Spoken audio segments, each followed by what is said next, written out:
Welcome to the Phoenix Phenomenon. I'm your host, ghostwriter and writing coach, Roxanne McCarty O'Kane. Thank you for joining us for another episode where we delve into the transformative process of becoming an author and talk to the change makers who know this journey all too well.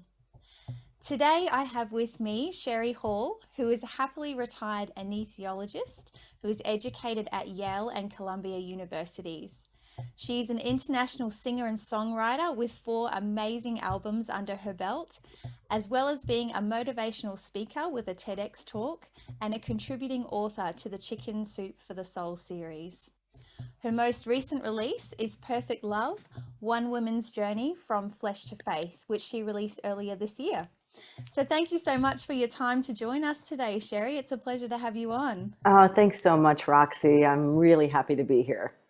Excellent. So your title is absolutely captivating. The title of your book, One Woman's Journey from Flesh to Faith, and obviously the result is the perfect love.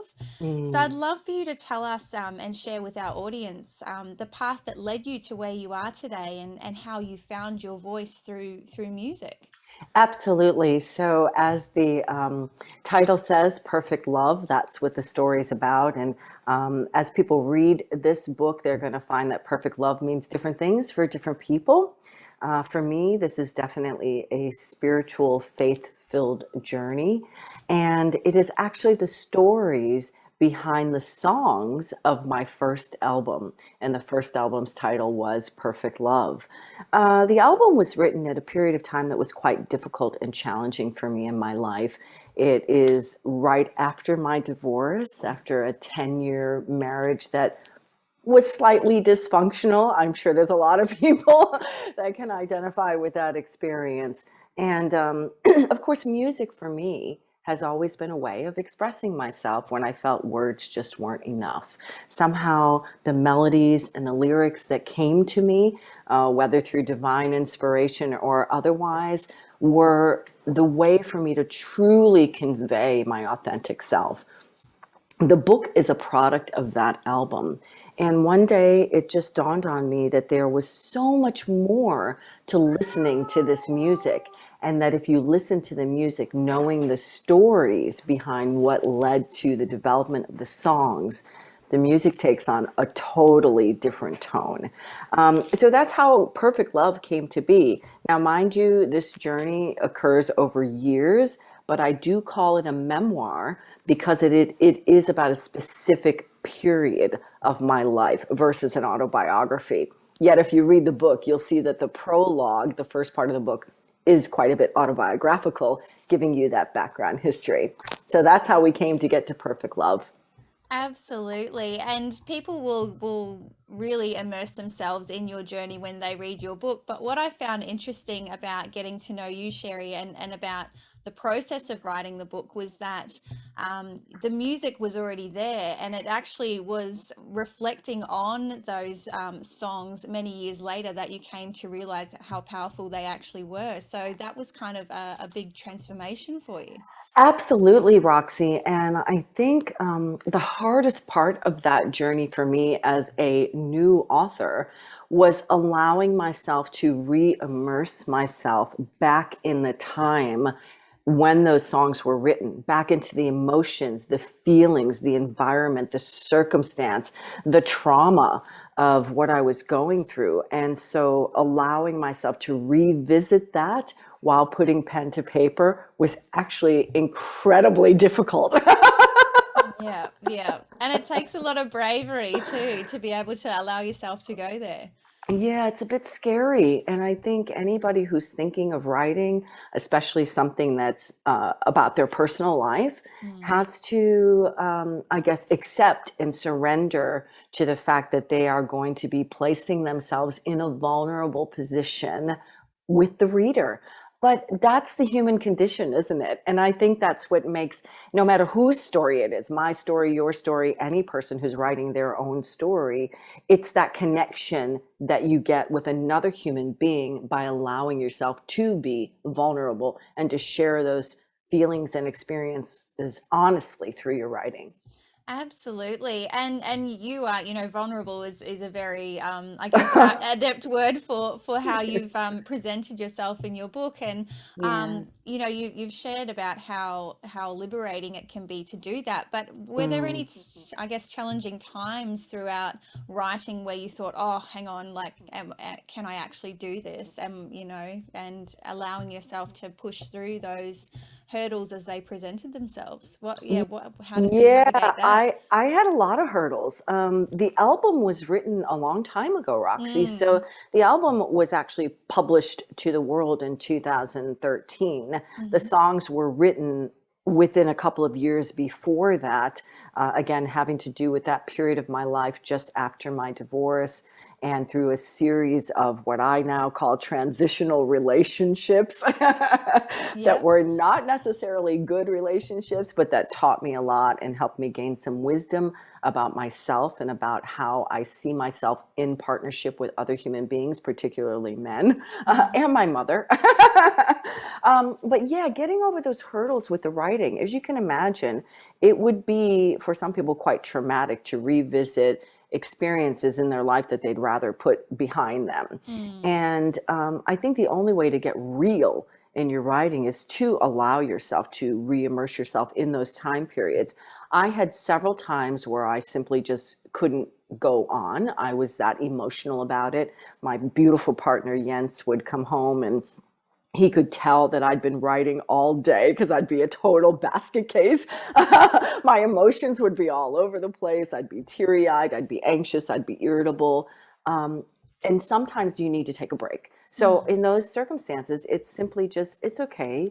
Allow yourself to feel those feelings and to acknowledge that this is something that happened then. And feelings are just feelings, right? It's not an actual reality, just a feeling. It will go away. Put it aside and come back to it again, the next day or a couple days or even a couple weeks later. It took me a full year to put all the writing down on paper. Yet the development of the book was over more than a decade, right? Yeah, absolutely. Yeah. And so what was the catalyst for kickstarting that year of writing? Was there Great. Yeah, great question. Like, why now, right? Why not 10 years ago when the album was done? Well, a couple things. Number one, I actually had time. I actually had time to breathe. And writing, as you know, takes time, dedication, focus, consistency. You have to do it every day, pretty much, right, to get it done. And I finally had some time. There was a change in my career, right? I'd completely retired from medicine. My children are independent and out of the home. I wasn't working full time in anything anymore. And of course, COVID hit. So while for some people having a pandemic was like, oh my God, what do we do? For me, it was absolute bliss because I actually had time for the first time in my life to sit down and really think about the fact that I wanted to write. Yeah. The other catalyst was I have to bring this back to my partner, who is going to be my husband very soon. Yes. Um, Jens had heard the music. He knew that I'd been dabbling with the idea of writing the book. And one day he simply said to me, you've got time now, sit down and write the book. And it was a gentle nudge. Like initially it was a command, but it was a gentle nudge. Each day he'd come home from work. Hey, did you do any writing today? Or the next day, how much writing did you do today? It was just a kind of consistent, gentle nudge to go ahead and move forward. And he was the first one who actually ended up reading what was on the paper.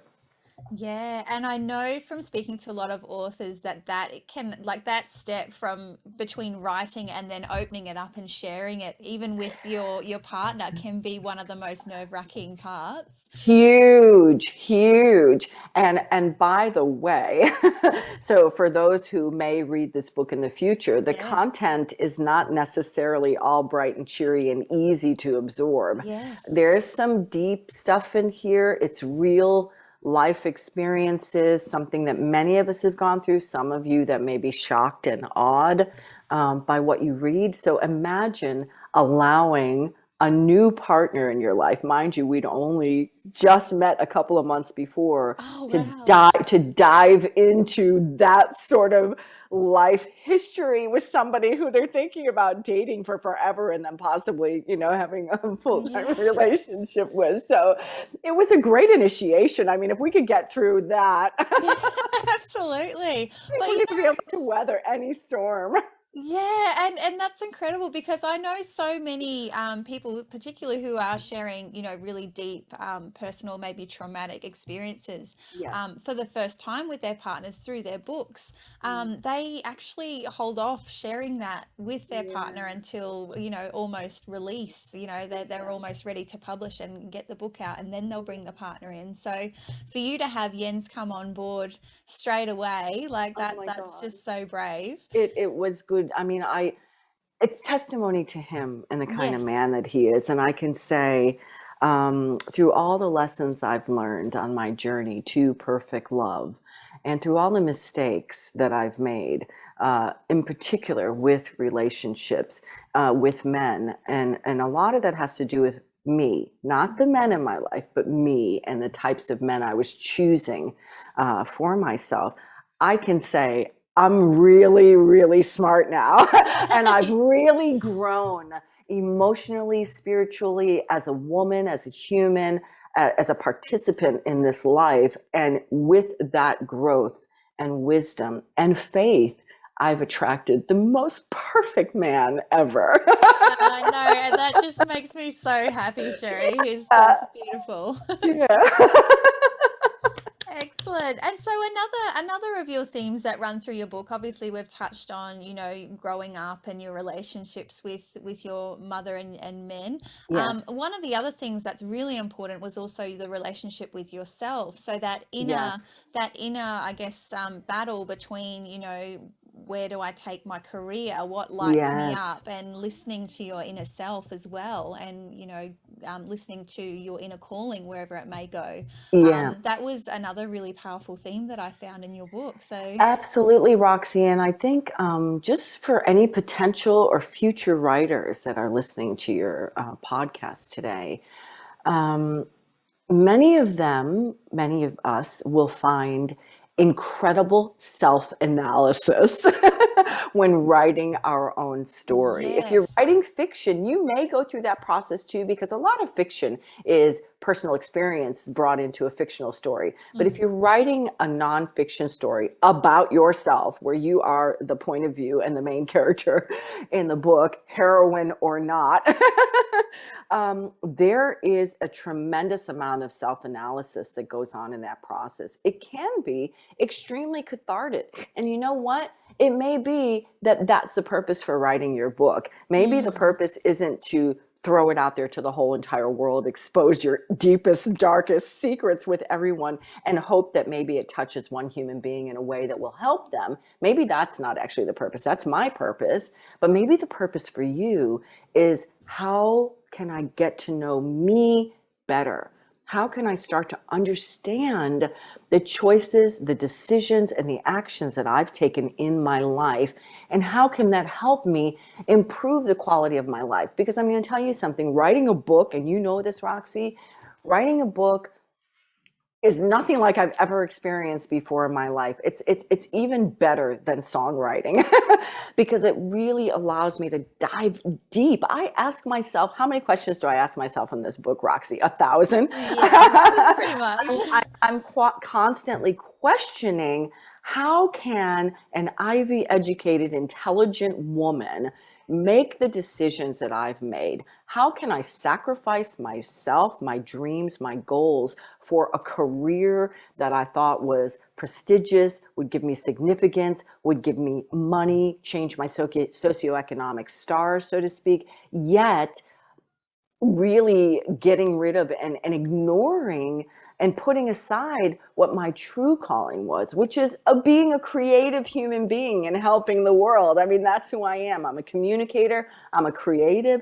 Not saying you can't do that as a doctor, by the way, but Yes. I felt I was more genuine, more genuinely happy as a human being in this world, finding that Sherry, and writing the book helped me with that process.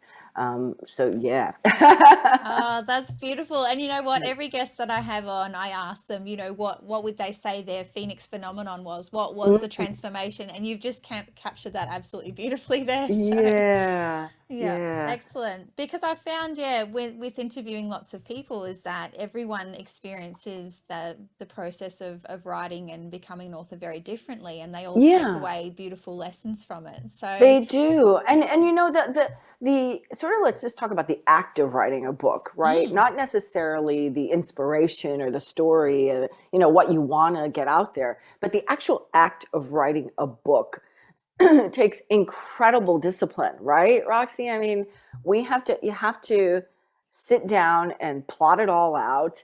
You've got to know what you want to say. You've got to find the right words and the right voice and the right tone. Then you've got to, be careful not to be too verbose and voluminous. As you know, here we have a 600-page book for an author's first book. I mean, who does that? Going through the editorial process and the writing and the Mm, rewriting and the editing and the removing yourself and not being too attached and too precious to certain things. I mean, that just the process of writing takes a lot of effort. It's Everybody can say they want to write a book, but not everybody can actually sit down and write a book.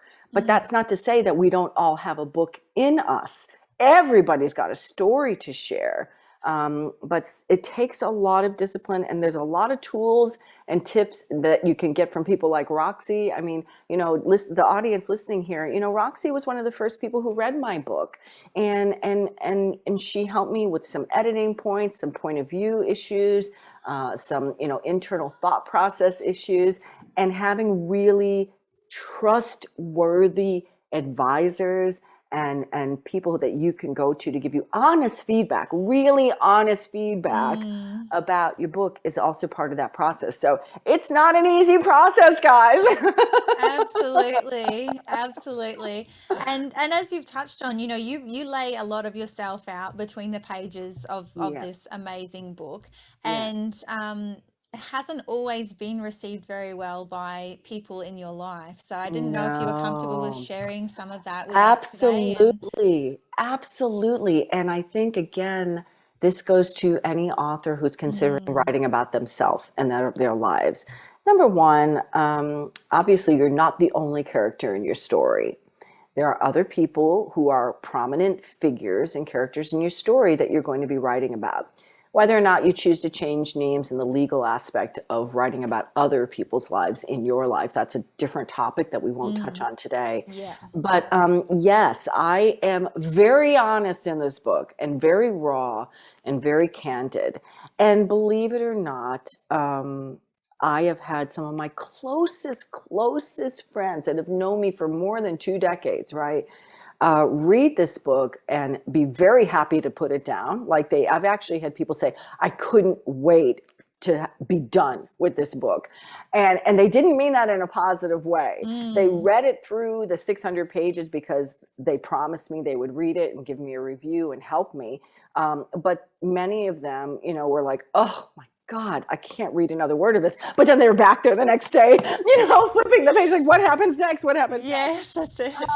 I've also had, one dear friend of mine actually completely change her opinion of me as a Mm, human being, which was a little heartbreaking, but I understood. And I think if you're willing to put your story out there, you have to be willing and understand that not everybody is going to receive your interpretation of events in a positive light. mm, Sometimes that's about you. Oftentimes, it's actually about the other person. Perhaps you've touched something in their life that's triggered a memory or a trauma or a denial in their mm, life about what's happened in their life. My book definitely puts a mirror up to my face and calls me out on what's going on, what I've done, the choices that I've made, and it may do so for the reader as well. This particular person, I actually changed the first 2 pages of my book and added what she said in the first 2 pages after she read Mm. the book. And she said, I don't know why you would want to put this out there. People will change their opinion about you, and not necessarily in a good way. It certainly changed my opinion about you. You know what? That's okay. Mm. It's okay, because I love me. I'm so in love with me. That's amazing. You know what I'm saying? I know that I'm a good person. I Mm. know that my heart is in the right place. I have a very deep, strong spiritual belief. I believe in being good and kind to other human beings in my life. And I try to show that and share that in everything that I do every day. The sad part about that is, though, she traveled a lot of this journey with me over the Mm. past 2 decades, yet after sitting down for a week and reading the book, has completely changed how she sees me as a human being based on the backstory that she now knows that led to the development of the awesome human being that I am today. I That's mean, it. and that's okay. And I totally accept that and honor that, because not everybody is going to love or enjoy reading your story. Absolutely. And I know that that is one of the biggest fears for people is, what will people think of me? And Exactly. um, so would you say that it is just so important for you to, as an aspiring author or someone who's sitting down to write their book, to be absolutely comfortable with your journey before you proceed? Yeah. Yes, I would. However, I'll put a little caveat on that, Roxy. Yeah. I think that as you're writing and as you're exploring more about who you are and who you have become Mm. over the course of the years that you've lived, that you may become more comfortable with that through Yeah. the process. You may be scared to death. And in fact, I'm actually going to turn you to, if I can just quickly find it in my book, the dedication in my book. Yeah. So if you look at the dedication in my book, the last line of the dedication is for that author that you're talking to right now. To anyone else who feels compelled to share their story but is afraid, this book is for you. If I Amazing. can do it, you can do it. Absolutely. Yeah, No, but I that's think, incredible. yeah, I think authors, as they're writing, especially a memoir or an autobiography, you may change how you feel about your willingness to let it all out there. Mm. And I guess the last thing I would say about that topic is, you may be very surprised that although you think your story is the worst thing ever that could have happened to anybody, whether it's trauma as a child, domestic violence, abuse. It doesn't have to be sad, by the way. Like, I'm just Yeah. throwing out the worst possible case scenarios right out there. Um, your whole family died in a car crash, whatever. You may, recovery from alcoholism or drug abuse, you may feel that this is the worst thing that could ever happen to me or a human being. I can guarantee you there is someone else out there who has Mm. been through and who has felt what you felt and is just looking for some kind of hope and connection with someone else who understands their story. Your story could be the one thing that a person picks up and reads and says, "Oh my God, this happened to me too, but look where she is now. Look how she's gotten through this. Maybe I can do this too. Maybe I can live another day." And Mm. and and that's what it's all about for me. So don't be afraid of sharing the most raw, vulnerable details of your life. I am very forthcoming in this book. I put a disclaimer in the front of the book telling you I recommend this is for mature audiences. I Mm. discuss things in this book some moms wouldn't want their daughters reading. Some dads wouldn't want their daughters reading. Some men wouldn't want to read. That's Right? right. So, but that's okay. It's okay, because I'm comfortable with revealing that, because I believe that through the revealing of that and sharing my spiritual journey, that I may possibly bring someone closer to what their definition is of perfect love. That's so beautiful. Thank you so much, Sherry. And I would be curious to find out, we've talked about how it can be not so well received by people, but what sort of feedback have you been getting from readers who are connecting with your journey and who are, taking Yeah, those beautiful pearls of wisdom from between the yeah, pages? yeah. 5 stars all the way, baby. So Amazing. Yeah. I can say, except for that one person, Yeah. um, every single person who has read the book, and now there are, well, at least dozens. I mean, I don't know how many. Yeah. I'd love to say millions of people have read the book. It will get there. It will get there. It is slow growth. Can I tell you, I received 2 text messages last week. One of them was from an administrator who was at the residency program that I trained at as an anesthesiologist in America at Columbia University. So, mind you, it's been 20 plus years, maybe almost close to 30 years, that I've ever had contact with this woman. She read my book. She ordered it on Amazon because somebody told her, oh, Sherry wrote a book, right? Or maybe she saw it in the alumni pages. Yeah. He picked it up. She read the book. And this is an older woman because she was older than me when I was a resident now. So she might be in her 60s, even close to 70 now. Mm-hmm. She sent me a text message last week and she said, wow, wow, wow. Oh my goodness. I felt like I was in a movie. I could feel and see and experience everything you were going with. Sherry, I had no idea. And then, of course, she's scrolling through my Facebook page and seeing all the amazing, the life that I have with my beautiful children. And she goes, it's so beautiful to see how you've grown. So that was one unexpected, beautiful comment that I got from someone. Another one, and you're going to love this, is my 4th grade teacher. Oh, wow. Yeah. She sent me a text message last week. Now, she would be in her close to 90 now, my 4th grade teacher. And she also had one of those comments like, I am so proud of you. I'm so proud to witness the woman that you've become today. And that's from reading this book. So the feedback has been outstanding.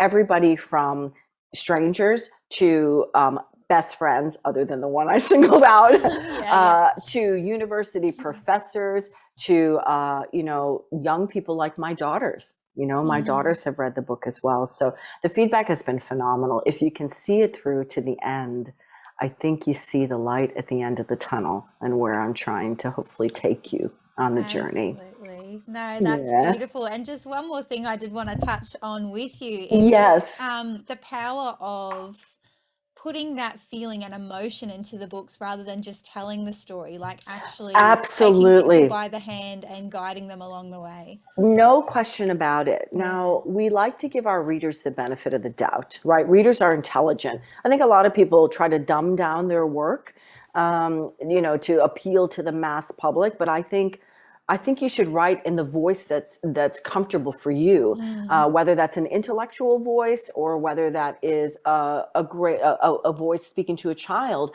Whatever the voice you choose, that's your authentic voice, use that voice. But yeah, when we talk about, believe it or not, I just forgot the question. Oh my goodness. Injecting the emotion and the feeling. Yeah, right. That's what I was going. That's so funny. It's like a little TIA. Injecting the emotion. So when I am extremely descriptive in my books, but this goes back to what we started with at the beginning of the conversation, which is I allowed myself to completely place myself back in the moment of when I was experiencing what I was writing about, even if it was painful. And going back into that, thinking about the sounds, the sights, the smells, the location, the colors, everything that I could think about those moments, I put in those descriptions because that's how my beautiful administrator from 30 years ago could say she felt like she was in a movie and she could feel what I was feeling. I describe things sometimes in excruciating detail because that's how I felt them. That's how I saw them. Sometimes the language I use is, not language for gentle ears. But that was the language that I was experiencing at the time that the event was taking place. The frustration, the anger, the elation, the ecstasy, the joy, the pain, the heartache, all those things come in the description of what's happening in and around me at the time. Not just like, there's one thing to say to somebody, I was anxious. Right? There's another thing to say, my heart was racing, my palms were sweaty, I didn't know what to do and I couldn't focus.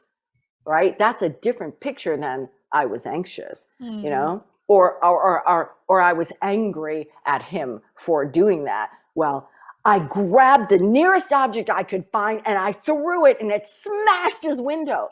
Well, of course, you know, I was angry. I don't have to tell you, I was angry in that situation. So the use of descriptive language and really, again, allowing yourself to be present in the moment that you're describing and really being aware of everything that's happening around you at that moment so the reader can feel that they're in that moment with you. Yeah, absolutely. And because these events unfolded, as we were saying, quite a few years ago, how did you kind of tap into that? Like some people use meditations, or they go for a walk, or what was your process for tapping back into those Great question, emotions? Roxy. Great question. So I had two advantages. Okay. Number one, I had the music, right? So this book, again, is the stories behind the 12 songs on the album Perfect Love.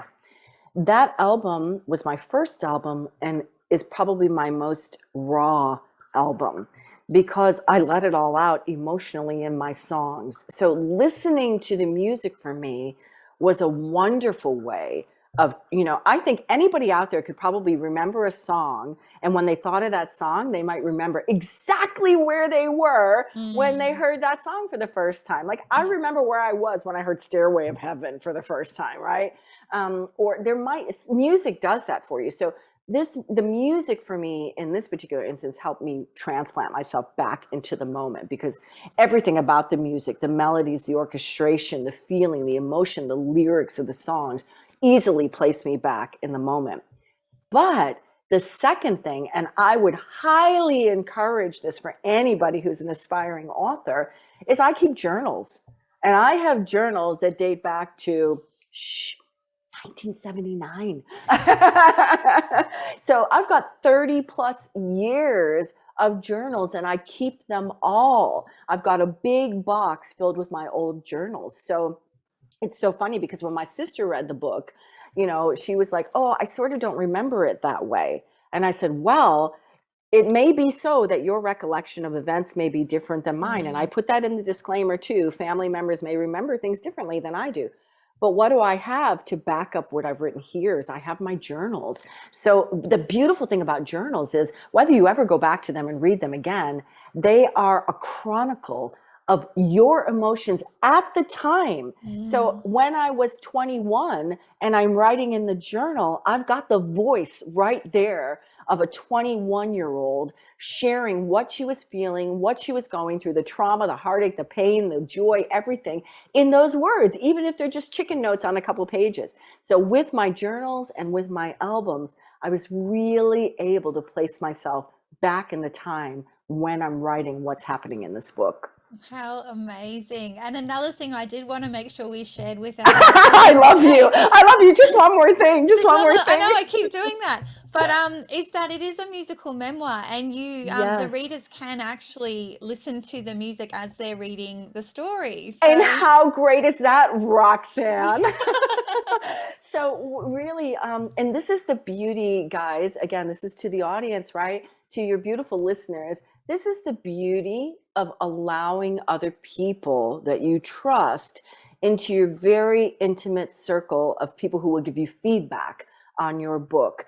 One of the questions and challenges that I posed to Roxy when I asked her to read the book is, how can I actually get people to listen to the music?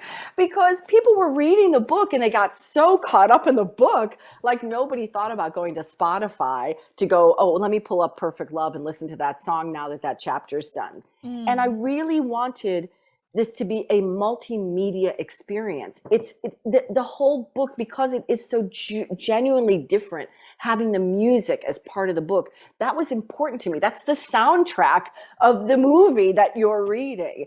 And beautiful Roxanne, us going through the whole COVID pandemic and having to check in and check out everywhere and using these QR codes, right? Who knew about a QR code a year and a half ago, right?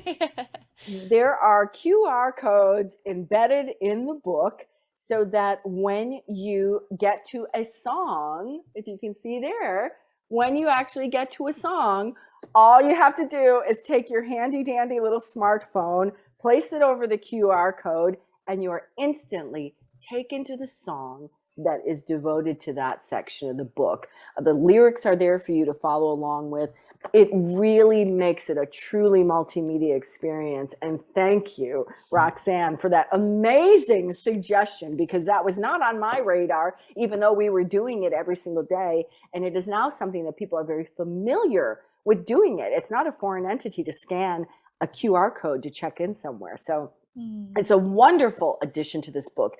But that wouldn't have happened, guys, had I not allowed a trusted confidant to dive into my story with me and offer honest feedback and suggestions. So don't be afraid to do that. It may just be the pearl that ties it all together. Oh, wonderful. Thank you, Sherry. You can't half tell that you're a performer and an entertainer because the way that you deliver your responses is just beautiful. Thank you. Thank you.